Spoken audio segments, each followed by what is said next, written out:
네, 신랄한 비판과 따끔한 일침으로 정치권을 얼얼하게 만드는 정치의 신, 이번 주는 구재령 변호사와 함께하겠습니다. 어서 오세요. 안녕하세요. 예. 뭐 지금 공수처 수사도 제대로 진행이 안 되는 상황이고 헌법재판소 재판 절차에도 여러 가지 뭐 의구심이 드는 상황이고 혼란이 좀 많은데 먼저 헌법재판소 얘기부터 좀 짚어보겠습니다. 국회 탄핵소추단, 뭐 사실 민주당이라고 보는 게 맞을 것 같아요. 네. 주도를 하고 그렇죠. 있으니까.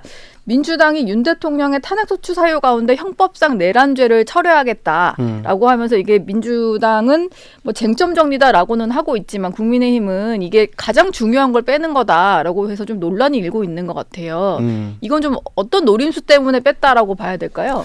사실 이게 이제 혼란이 있는 게 내란죄를 뺐다 그러면은 그 내란죄 부분에 대한 사실관계나 이런 걸 전체를 뺐다 또 이렇게 생각될 수 있는데 그거는 아니거든요. 그래서 그건 아닙니까? 그래서 예. 이제 제가 예를 들어서 설명을 드려야지 이제 와닿을 거예요. 왜냐면 이게 굉장히 어려운 쟁점이라서 저 사시 공부할 때도 1차 합격하고 2차 공부할 때 이 내용을 배우거든요. 네. 그러니까 그냥 일반 관점에서 이해하면 굉장히 어려워요. 근데 예를 들면 이제 이해가 되실 거예요.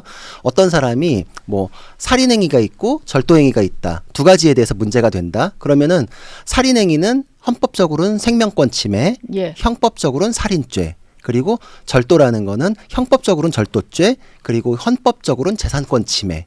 이렇게 평가가 두 개가 예. 되겠죠. 사실관계 두 개. 같은 벌어진 상황을 놓고의 어떤 평가가 다른 거군요. 그렇죠. 근데 네. 만약에 두 개를 올려놓고 갑자기 살인죄 부분을 빼겠다, 통으로 뺀다라고 하면 절도죄 하나만 남겠죠. 그러면 예. 나는 이 두 가지가 다 문제된다고 생각해가지고 표결을 했는데 이게 뭐야? 이러면 이건 안 돼요. 예. 이건 안 되는 거예요. 네. 그래서 지금 내란죄 부분이 빠졌다고 했을 때 이 전체가 빠졌다고 생각하면 이건 말이 안 된다라고 생각하실 텐데 지금 이제 헌재에서 논의되는 걸 보면은 두 개가 있는데 그냥 생명권 침해, 재산권 침해 요렇게 헌법적인 관점만 하고 평가의 부분만 정리합시다. 이제 요런 식의 논의를 하는 걸로 보이거든요. 만약에 그러면은 예. 쟁점에 대한 사실관계는 남겨두고 법적인 평가 부분만 뺐으면은 이제 국회의 재의결까지 가야 되는 사안은 아니고 만약에 그 사실관계를 통으로 뺀 거다라고 하면 재의결을 해야 되는 건데 지금 헌재에서 이게 지금 헌재의 판단 사항이다라면서 이거 정리가 돼가는 분위기를 봤을 때는 법적인 관점만 지금 정리하는 거 이제 그쪽으로 지금 하는 것 같아요. 예. 그러면은 내란의 어떤 행위 자체에 대한 뭐 그런 심리는 계속 진행이 되는 거다 이렇게 보면 되는 걸까요? 그렇죠. 그런데 여기서 그 논란이 끝나는 건 아니에요. 왜냐면은 이게 헌법 수호의 관점에서 헌법 재판이 필요한 것이기 때문에 네. 누구나 납득할 수 있는 결론이 나야지 국론 분열이 이루어지지 않잖아요. 예. 그래서 충실한 심리를 하는 게 맞아요. 그래서 항상 정확성이 담보된 이후에 속도를 꾀하는 거거든요. 근데 우리가 생각하기에도 헌법적인 관점에서뿐만 아니라 형법적인 관점에 대해서의 위법성에 대한 논의를 굉장히 많이 했고 그것 때문에 국민들께서 이건 헌법재판소로 가보자라는 의견도 있었던 것인데 네. 형법적인 부분은 언제 이루어질지도 모르는 형사 판결로 넘겨버린다라고 해서 심리 범위에서 제외를 해버려요. 그러면은 나중에 어떤 결론이 나오더라도 헌법재판소의 결론에 대해서 국민들이 모두 납득할 만한 결론이 나올 수 있을 것인가. 졸속 아니야? 이게 예. 뭐 시간에 맞춰서 결론을 내는 게 이게 맞아? 그럼 왜 시간을 이렇게 땡기려고 그래? 네. 그럼 민주당 혹은 이재명 대표를 위해서 그러는 거 아니야? 라는 게 나올 수밖에 없겠죠.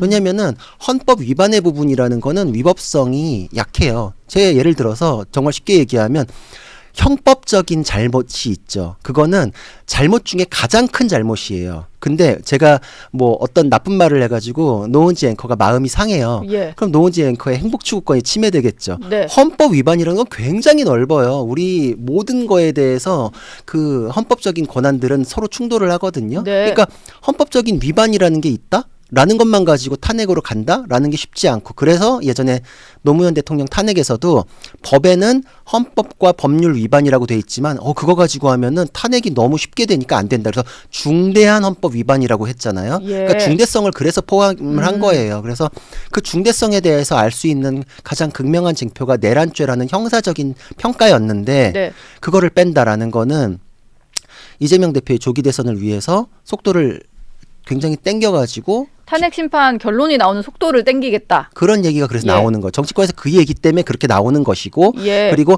그렇게 땡기면서 무리수가 따르고 그러면은 지금 형사적인 쟁점을 제외하잖아요. 그럼 무죄 추정 원칙은 계속 살아있잖아요. 그렇죠. 그럼 그 부분에 대해서는 그냥 빈칸이 되거든요. 네. 빈칸이 된 상태에서 탄핵에 대한 결론을 내는 것이 설득력이 굉장히 떨어져 버리죠.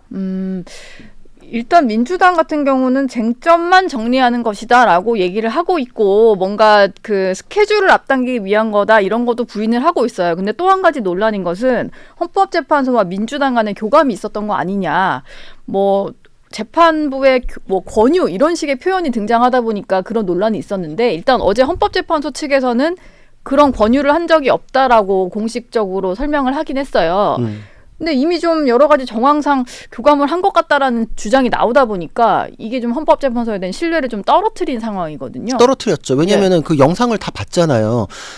실질적으로 민주당이 선임한 그 변경수 변호사가 헌법재판소에서 권유하신 대로 이렇게 정리하겠습니다. 이랬잖아요. 그 권유란 표현이 거기서 나왔는데, 네. 근데 뭐 서로 아니다라고만 하면은 그게 뭐 더 이상 얘기를 할 수 없는 그런 상황인가요? 제가 보기엔 충분히 의심스럽고, 그래서 아까 얘기한 거랑 맞닿아 있는 게 네. 어떤 거에 대해서는 충실한 심리가 이루어져야 되고 우리 소송을 할 때도 어느 정도까지 했을 때 이길지라는 건 자신할 수 없어요. 그렇기 때문에 증거도 뭐 10개 정도 내면 충분하겠지 싶어도 찾는 대로 다 내서 막 100개씩도 내요.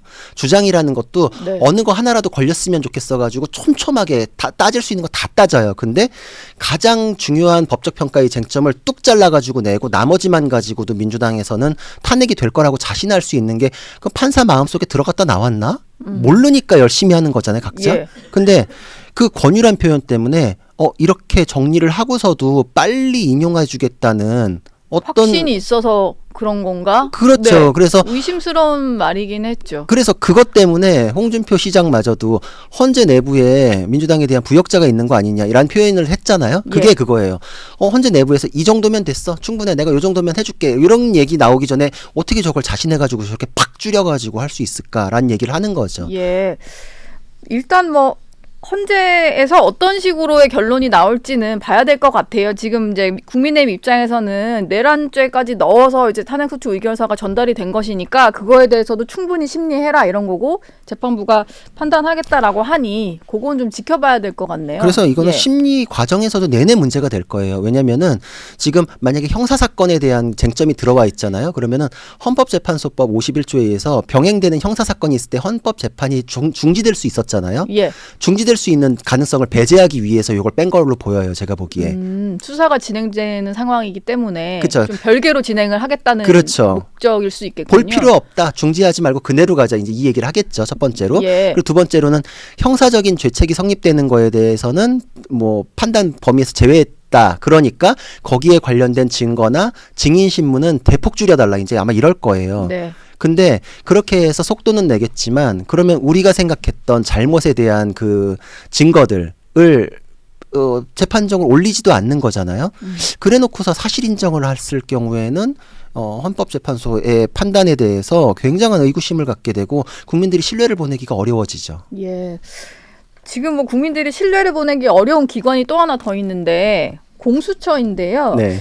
지난 3일에 윤 대통령 체포영장 집행을 뭐 아침부터 뭐 출발하는 것부터 이제 포착이 돼서 대대적으로 생중계가 됐었는데 뭐 5시간 반 만에 포기를 하고 이제 철수를 했어요. 그러더니 뭐 경호처의 격렬한 반응을 예상하지 못했다 이런 얘기를 했고 뭐 재집행을 할까 말까 좀 그런 이제 사람들이 궁금해하는 지점은 그거였는데 갑자기 어제는 또 아침에 경찰에 영장 집행을 일임하겠다라고 얘기를 했습니다. 네. 근데 결과적으로 이것도 번복을 했고요. 예. 공수처가 계속 오락가락하는 모습을 보이는 건 좀 어떻게 보셨어요? 그러니까 진짜 무능해서 이러는구나.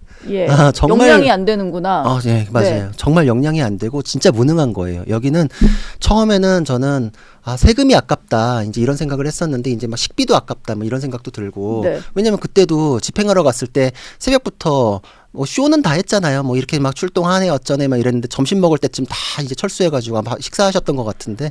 그러네요. 1시 반 정도에 철수를 결정했으니까. 그러니까 진짜 여기 공무원이구나. 진짜 수사기관도 아니고. 그리고 여기서 할 줄 아는 거는 기관 정치. 쇼는 잘하더라고요. 네. 그리고 두 번째로는 공문 보내기. 공문 보내기. 여기저기 공문 보내기. 학교 공문, 뭐 지휘 공문 이런 거요. 그러니까요.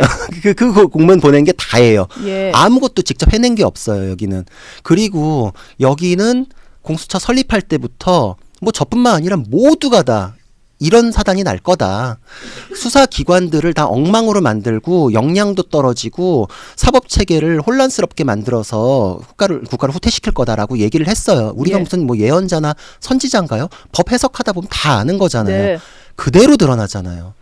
그걸 만든 건 민주당인데 말이죠. 그래서 네. 민주당에서는 지금 공수처 만들고 초반에는 신났죠. 자기들이 수사 지휘를 했어요. 사실상 공수처에 대해서 예. 뭐 긴급 체포를 해라, 뭐 해라, 막 지휘. 사실상 공수처의 컨트롤 타워는 민주당이었어요. 제가 보기에. 지금도 하던데요. 이럴 그렇죠. 거면 넘겨라. 뭐. 그렇죠. 이제 이제 와서. 넘겨라. 뭐 이런 얘기하고. 그래서 예. 처음에는 야 내가 이럴라고 공수처 만들었지 이래서 신나서 지휘를 하다가 보니까 자기가 생각해도 너무 무능한 거야. 아 공수처의 어버이가 예. 보기에도 이건 아니다. 야 네. 진짜 내가 너무 만들고 못하네 이런 생각을 했군요. 민주당도. 야 예. 해도 이럴 줄은 나도 몰랐는데 지금 민주당이 야 내가 만든 거에 대해서 욕을 먹더라도 지금 현재 국면은 또 이재명 대표 살리기를 위해 가지고 수사가 또 급한데 아 내 새끼지만 버리자. 이제 예. 이렇게 된 거예요. 지금 예. 그 정도로 무능하다. 그 정도로 무능한 게 처음에 수사기관들끼리 수사 경쟁을 벌일 때 공수처에서 수사를 한 게 아무것도 없었어요. 그때 갑자기 그 윤 대통령에 대해서 출국 금지 신청을 했어요. 그게 네. 이제 뭐 화제는 됐지만 제가 그때도 논평을 했어요. 수사에서 굉장히 뒤처졌기 때문에 자기 존재감 드러내기 위해서 필요 없는 절차를 하면서 쇼잉 한번 한 거다. 네. 왜냐면은 윤 대통령이 지금 관저에서 나오지도 않는데 무슨 출국을 해요. 그렇잖아요. 예. 근데 거기에 대해서 한 이후에 쇼 한번 했죠. 그 이후에 검찰에서 우리가 수사 이만큼 많이 했으니까 실적을 제일 많이 했던 건 검찰이었잖아요. 네. 같이 하자 그랬는데 공수처에서 거부했어요. 예. 내가 할 테니까 사건 다 보내. 음. 근데 지금 검찰 제외해놓고 경찰 것까지 해서 다 묶어가지고 자기한테 이첩하라 그래서 요구한 다음에 받아가지고 지금 뭐 했어요? 공문 몇 개 보낸 거 말고는 안 되고 이제 와서는 영장 집행은 경찰이 최고다? 무슨 경찰이 최고예요? 검찰이 최고지. 근데 예. 자기가 배제를 해놨으니까 그 얘기는 못하겠으니까 이제 경찰을 지켜 세우는데 경찰은 공문 받고서 무시. 이거 공문이 법적 하자가 있기 때문에 네. 따를 수가 없다. 지휘권이 없는 데서 지휘를 한다는 식으로 공문을 보내니까 맞아요. 그것도 논란인 것 같고. 그래서 공수처는 진짜 법도 모르는구나. 예. 지휘권이 없어요. 법도 모르는 거예요, 여기는. 근데 이게 어제 경찰에서도 우리가 용역이냐 뭐 이런 말까지 나왔다고 하는 걸 보니까 그 협의도 없이 공문을 그냥 일방적으로 보낸 거잖아요. 네. 영장을 우리가 가서 영장 제시하고 범죄 사실 고시하는 거는 우리가 할 건데 그 이후는 너희가 좀 해라 이런 식으로 지휘를 해버리니까 경찰 입장에서는 우리가 검사 지휘도 안 받는데 공수처 검사 지휘를 우리가 왜 받지? 뭐 이런 생각이 들 것 같고 같이 일을 해야 되는 기관들의 반발을 계속 사고 있는 것도 이게 앞으로 수사가 공조수사본부라는 이름으로 묶여 있는데 이게 잘 될 건가 이런 생각은 좀 들어요. 그렇죠. 그래서 이거는 공수처가 능력도 없고 법도 모르고 법도 안 찾아본 것 같아요. 왜냐면은 민주당에서 그렇게 만들 때부터 수사 지휘권이라는 걸 다 폐지해가지고 기관들을 다 찢어발겼잖아요. 네. 그래가지고 대등한 지위로 만들었어요. 그래서 지금 말씀하신 대로 공조수사본부잖아요. 공조해라. 예. 협조 아래 모인 그런 수사본부예요. 그래서 네. 지휘권이 없어요. 근데 또 공수처가 갑자기 지휘를 한다 그러니까 황당한 거죠. 네. 법에서도 그래서 검사가 뭐 사법경찰 관리를 지휘한다. 옛날 조항이 남아 있는데 수사권 조정 때문에 그게 사실상으로는 다 삭제된 셈이라 가지고 지금 이제는 검사가 검찰 수사관 지휘하는 뭐 요 정도 수준으로만 해석하고 있거든요. 근데 갑자기 검찰도 아니고 공수처가 전혀 협조의 대상이었던 경찰에 대해서 지휘를 한다. 이거 경찰이 황당한 거죠. 그런데 그것도 사전 협의도 없이 일요일 밤에 공문 하나 보내가지고 일임한다 이래버리니까 이건 기관 간의 예의도 없는 거거든요. 예. 기본적인 상식도 없는 건데 네. 이게 지금 수사 지휘권도 없어요. 근데 그 상태에서 지휘도 아니고 일임을 한다고 공문을 보냈잖아요. 일임이라는 단어는 형사소송법에 등장하는 단어가 아니에요. 아 그래요? 전혀 없는 단어예요. 생소한 용어를 쓴 거네요. 그러니까 완전 법을 또 창조를 했죠. 근데 네. 그러니까 이제 공조수사본부가 받을 수가 없는 거예요, 지금. 왜냐면은 예를 들어서 영장이라는 거는 수사기관이 내가 누군가의 그런 기본권을 제한해서 잡아온다는 얘기잖아요. 그래서 제가 예를 들어서 영장 없이 그냥 노은지 앵커를 잡아요. 그럼 체포죄예요. 예. 그거는 경찰도 마찬가지예요. 경찰이 아무 사유 없이 그냥 잡으면 체포죄예요. 그걸 적법하게 만드는 건 법원의 영장이에요. 영장이 네. 있을 때만 수사기관도 가능해요. 근데 공수처가 제가 체포하겠습니다라고 해서 영장을 받았는데 그럼 법원은 당연히 공수처가 잡아오나 보다라고 해서 영장을 냈는데 갑자기 공수처가 아니라 일임해가지고 다른 수사기관이 한다라고 하면은 법원에서 예상했던 범위가 아니잖아요. 일임은 아예 통으로 넘기는 거잖아요. 네. 막 이렇게 막 아무한테 돌려가지고 누군가가 잡기만 하면 그 영장이 효과를 발휘한다? 그건 법도 없는 나라거든요. 네. 그러니까 공수처는 그 기본 개념이 없는 나라라서 그래서 국민의힘 쪽에나 이런 데에서는 무슨 하청주냐 그리고 뭐 이제 경찰에서는 우리가 무슨 용역이냐 설거지 시키냐 이런 표현이 나오는데 그럴 만하다. 예를 들어서 대기업에서 입찰 넣어가지고 공사 계약을 딴 다음에 그걸 통으로 어떤 구멍가게 같은 회사에 넘기면 하청을 주면 예. 그거 사기라 그러지 않겠어요? 네, 그렇죠. 그렇게는 안 하잖아요. 영장은 이 기관에 발부를 한 것이니까. 맞아요. 그래서 지금 경찰이 신청해서 공수처가 청구한 이런 것도 아니거든요. 예. 그러니까 이렇게 하면 다 문제예요. 지금 그 대통령 관저 앞에서 찬반 집회를 하고 있잖아요. 근데 양측의 논리가 다 본인들 입장에서는 얘기가 되는 것일 거 아니에요. 근데 그 빌미를 좀 수사기관이 주고 있다는 생각은 드는 게 수사에 응하지 않는 대통령도 비판할 만하지만 수사 권한이 없는 것처럼 행동하거나 좀 혼선을 자꾸 빚는 공수처 역시 대통령이 응하지 않을 빌미를 좀 주고 있다 이런 생각을 좀 듭니다. 어제 그 체포영장 하청 논란도 그러다 보니까 윤 대통령 쪽에서 이게 경찰을 하부기관으로 다루고 있다. 수사 지휘권도 없는 기관이 뭐 그러고 있다라고 하면서 점점 더 응하지 않겠다는 기조로 가잖아요. 그렇죠. 그래서 이게 예를 들어서 어떤 일이 세상 일이 다 그래요. 어느 쪽이 무조건 옳고 어느 쪽은 무조건 틀리고 이러진 않잖아요. 그래서 네. 설득력 있는 부분들이 있었거든요. 양쪽 다. 근데 처음에 뭐 계엄에 대해서 수사 필요성이나 이런 걸 얘기했을 때 제가 그랬었어요. 검찰에서 하든지 경찰에서 해가지고 검찰로 올리는 게 맞다. 근데 공수처가 자기가 치고 들어갔고 민주당에서는 처음에 공수처에 힘을 실어줬어요. 예. 그런 바람에 여기서부터 꼬인 거죠. 네. 예를 들어서 윤 대통령 쪽의 논리는 그거예요. 공수처는 내란에 대한 수사권이 없다. 수사권이 없어요. 맞아요. 경찰이 수사권을 갖고 있어요. 그러면은 경찰이 수사를 하면은 나중에 영장이나 기소에 대한 권한은 검사가 가져요. 공수처가 아니라. 예. 그래서 경찰이 수사하고 검사가 청구해가지고 진행됐으면 윤 대통령 쪽의 논리가 성립이 안 됐었겠죠. 근데 공수처가 밀어붙였어요. 그래가지고 그쪽에 논리를 제공했죠. 그리고 논리를 제공한 게 오히려 강화됐어요. 이번에 체포영장 집행 과정에서는 위법 수사 가능성이 높아졌어요. 제가 보기에 만약에 일임했다라고 했을 때 경찰이 그냥 무턱대고 들어가가지고 체포를 시도했으면 그게 불법이에요. 아, 그 자체가 불법으로. 왜냐하면 예. 영장의 효력 범위를 넘는 기관에서 와가지고 네. 일임을 받아가지고 공수처가 받은 걸 가지고 경찰이 그냥 자기들이 일임해가지고 집행한다? 이거 불법이 돼요. 그러면은 불법 수사에 의해 가지고 진행되는 형사 절차 나머지는 전부 다 불법이에요. 예. 그럼 그건 응할 수 없게 되는 게 맞는데 네. 이 사안이 있기 전에 공수처가 손을 뗐어야 돼요. 근데 손을 안 떼는 바람에 이 불법의 논란이 오히려 수사기관 쪽에 덮어져 버렸고 이 상태에서 그 윤 대통령의 방어 논리가 강화됐어요. 공수처가 만들어 준 거예요, 이거는. 예. 공수처는 빨리 수사해서 손 떼고 가능하면 조속한 시간 내에 폐지해야 되고 오동훈 공수처장은 대국민 사과도 해야 되고 사퇴도 빨리 해야 되고 이거는 국가적으로 혼란을 만들어냈어요. 이거는 수사기관이 원래 사건을 해결하는 기관이잖아요. 네. 근데 공수처는 사건을 만들어내고 있어요. 오히려 논란을 키우고 수사 진척은 안 되고 이런 상황 같은데 이 와중에 체포영장을 기한 연장을 위한 영장을 재청구하면서 일단 체포 시한은 조금 더 벌게 된 것 같은데 그것 역시 공수처가 하게 되는 거거든요. 그럼 이거는 지금 공수처의 어떤 수사 역량의 한계가 좀 드러난 상황인데 영장 시한이 늘어난다고 해서 이걸 공수처가 주도를 해도 되는 건가 이런 생각은 좀 듭니다. 당연히 안 되죠. 예. 빨리 손 떼야 되는데 지금 전략을 새로 세울 수 있을까요? 공수처에서? 그 정도 머리는 안 되는 것 같고요. 예. 지금 그냥 오로지 바라는 거는 이 명운을 건 수사를 통해서 공수처가 존재감도 부각하고 기관도 좀 권세를 더 이게 높이고 이러고 싶었었는데 네. 일임을 할 때도 그랬잖아요. 체포를 경찰이 해오면 수사는 공수처가 하겠다 이랬잖아요. 예. 지금도 똑같은 거예요. 그러니까 이 수사권을 놓고 싶지 않으니까 기간 연장을 한 건데 기간 연장하면 뭐예요? 이거에 대해서 아무런 전략도 없고 능력도 없는데 기간 연장하면 혼란만 가중되죠. 예. 그 기간 동안에 빨리 포기해야 돼요. 공수처는. 수사를 포기하는 게 좋겠다.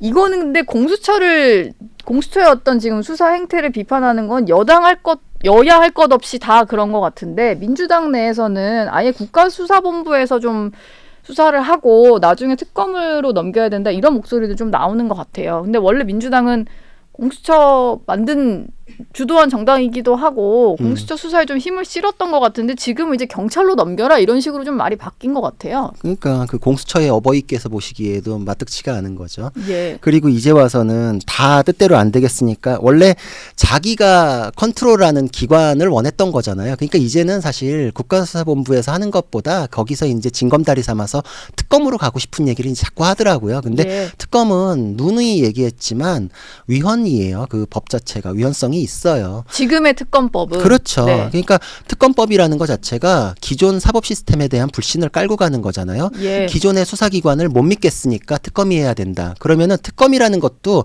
그 믿음을 대체할 수 있을 만한 믿음을 주는 시스템이 갖춰져야 되는 게 당연한 거잖아요. 예. 근데 보면은 수사기관은 원래 행정권에 속해요.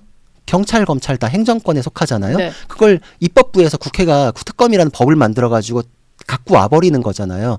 그렇기 때문에 합의라는 게 굉장히 중요해요. 여야의 합의도 있어야 되고 예. 그리고 특검 후보를 추천했을 때 다시 임명권은 행정권의 수반인 대통령한테 가는 거예요. 그래서 견제 균형하면서 시스템상으로 예외적인 특검이더라도 이 정도면은 삼권 분립 시스템을 흔들지 않고 예. 혼란도 없고 공정성에 대한 믿음도 있다. 이렇게 될 텐데 지금 이거는 특검법이 민주당이 그냥 자기들 원하는 대로 또 만드는 거잖아요. 그러니까 기존 수사기관에 대해서 못 믿겠다고 하면서 더 못 믿을 시스템을 만들려고 하니까 안 되는 거죠. 그러니까 특검은 그래서 통과될 수 없는 거예요. 이거는 네. 제가 보기에 경찰이 하고 법대로 검찰이 그 영장이나 뭐 기소에 대해서 기소를 판단하는 하고. 게 맞다.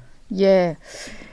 이재명 대표는 또 이런 얘기도 했습니다. 경호처에 대해서 지위를 묵살해 이제 체포영장 집행 불발의 어떤 책임을 또 최상목 권한대행에게도 있다 이런 얘기를 하는 건데 이게 제2의 내란행위다. 책임을 물어야 하지 않겠냐 이런 얘기를 좀 했어요. 이게 뭐 법적 책임을 묻겠다라는 얘기로도 읽히지만 설마 또 탄핵을 거론하는 건가라는 해석도 약간은 나왔는데 실제로 뭐 민주당 일각에서는 탄핵이라는 뭐 용어를 쓴 의원도 있다 보니까요.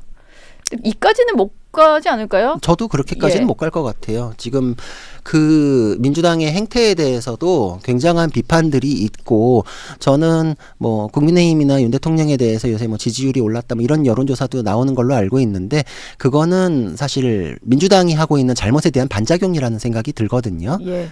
왜냐면은 계엄 이후에는 지지율이 폭락했다가 지금 다시 올라가는 건 계엄에 대한 정당성에 대한 반응이 아니라 네. 그 이후 민주당의 행태에 대한 뭐 반응이다 이렇게 생각이 드는데 예. 탄핵 해가지고 와 이게 우리가 잘못에 대해서 해결하자 그랬지 민주당한테 힘줘가지고 무정부 상태 만들자 그런 건 아니잖냐 네. 이거잖아요. 예. 핵심은 국민들께서 원하는 거는 조속한 헌법 질서의 회복이고 그 헌법 질서를 훼손하는 거는 민주당도 마찬가지고 그들이 만든 공수처도 마찬가지고 네. 그러니까 여기에 대해서 최상목 권한대행에 대해서 잘못을 얘기하려고 하면은 공수처에 대한 그 잘못들을 제거를 해줘야 돼요. 누가 먼저인지에 대해서 따지자면은 공수처가 시작하면서 빌미 제공이 됐고 그 공수처가 시작된 거에 대해서 네. 지금 근거를 강화를 시켜버렸잖아요.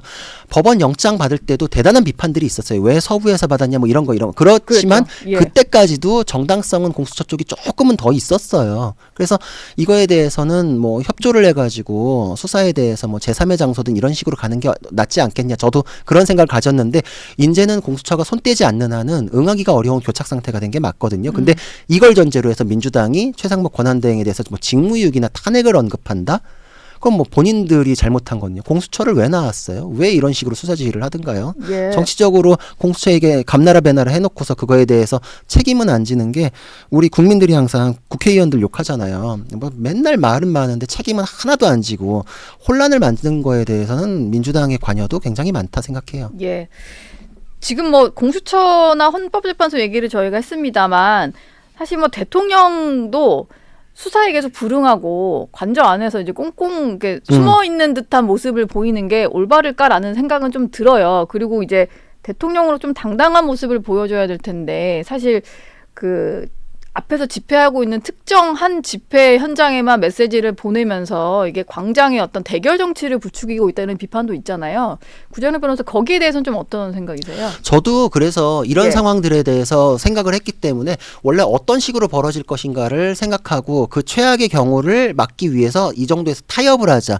정치도 그렇지만 수사도 그렇거든요. 전 그래서 이 사건 처음 시작될 때부터 공수처 아니라 아까 그 수사기관은 그렇게 정리를 하고 그렇게 해가지고 수사에 대해서 소환 요청을 했을 경우에는 빨리 협의를 보셔야 된다. 예. 빨리 협의를 봐서 서면 조사, 뭐 제3의 장소 혹은 뭐 출두 다 열어놓고서 네. 언제 어떤 방식으로 수사를 하겠다라고 빨리 결정을 하셔야 된다라고 얘기를 드렸었어요. 네. 몇 주 동안. 근데 그 몇 주 동안의 얘기가 오히려 저는 윤 대통령 쪽에 아픈 얘기일 수도 있었거든요. 근데 이게 지금 공수처가 이래버리는 바람에 그 얘기가 다 뒤엉켜버렸어요. 저는 그래서 빨리 단추 다 풀고 다시 채워야 돼요.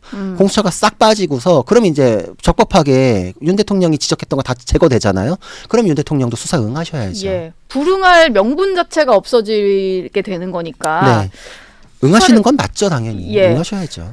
뭐 구전혁 변호사 나오셨으니까 이재명 대표 얘기도 좀 여쭤볼게요. 어제부터 국민의힘의 지도부 사이에서 이재명 대표는 재판이나 빨리 받으셔라 뭐 이런 얘기들이 좀 나오고 있는 것 같아요. 원래 이제 법원에 휴정 기간이 있잖아요. 여름에도 있고 겨울에도 있고 있는데 이제 재개가 되는 것 같은데 앞으로 매주 1, 2회씩 그 법원 재판을 좀 받는 것 같습니다. 이제 선고가 나오지 않은 나머지 사건들에 대한 재판을 받게 되는 거죠. 네네, 맞습니다. 그래서 휴정기임에도 불구하고 사실 형사 재판은 또 빨리빨리 잡을 수 있거든요. 그래요? 예. 그래서 이거는 제가 보기에 특히나 공직선거법 위반 사건은 더 신속하게 진행될 필요가 있어요. 법에도 그렇게 돼 있어요. 다른 사건에 우선해서 처리하게 돼 있고 또 3개월 안에 끝내게끔 돼 있고 그렇기 네. 때문에 이번에 23일 날 이제 첫 재판이 열리잖아요. 공직선거법 2심 재판. 그렇죠. 예. 그 2심 재판이라는 거는 굉장히 중요하고 그리고 정말 딱 대칭이 되는 상태에서 윤 대통령에 대한 사건이랑 예. 이게 비교를 해보면 될 거예요. 헌법재판소가 굉장히 속도를 내가지고 5번의 재판을 일주일에 2번씩 딱딱딱딱 잡아놨어요. 근데 원래 형사 재판에서 그렇게 하거든요. 헌법재판의 탄핵소추 절차도 이제 형사 재판에 준용을 하니까 거의 똑같아요. 그래서 네. 재판을 빨리 하고 싶으면은 시간에 맞춰서 재판을 설계해야 하거든요. 그래서 우리 공직선거법 1심에서 2년 2개월 걸렸잖아요. 그때 네. 강규태 부장판사를 대단히 비판했던 게 처음에 설계할 때부터 6개월 안에 끝날 수 없는 설계를 했다. 처음부터 그래서 이거는 처음에 재판 스케줄을 크게 잡을 때부터 그랬어요. 그렇죠. 왜냐면 예.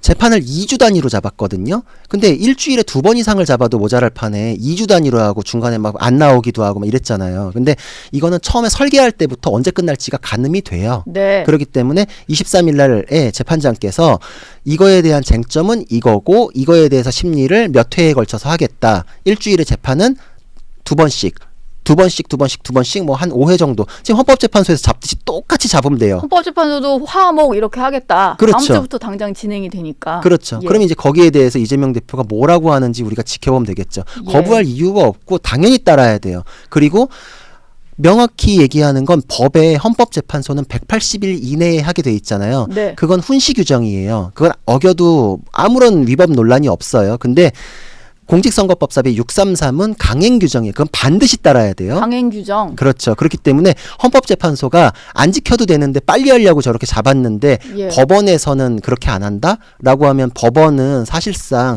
이재명 봐주기 논란에 빠질 수밖에 없어요. 예. 헌법재판소는 180일 규정인데 사실 지금 속도로 봐서는 180일 훨씬 이전에 결론이 날 것 같고 633은 지켜져야 되는데 6은 이미 깨져버렸으니까 나머지 33이라도 좀 지켜야 된다. 그렇죠. 그리고 예. 여기서 헌법재판소랑 그 법원은 정말 사법의 쌍두마차 같은 사실 경쟁 관계기도 하거든요. 예. 누가 사법 최후의 보루로서의 역할을 하는지, 누가 권력에 굴복하는지 이게 이제 재판 일정을 보면 알 수 있겠죠. 예. 23일에도 한번 어떤 식으로 진행될지 지켜봐야 될 것 같습니다. 정치의 신 구전혁 변호사와 함께했습니다. 오늘 말씀 고맙습니다. 고맙습니다.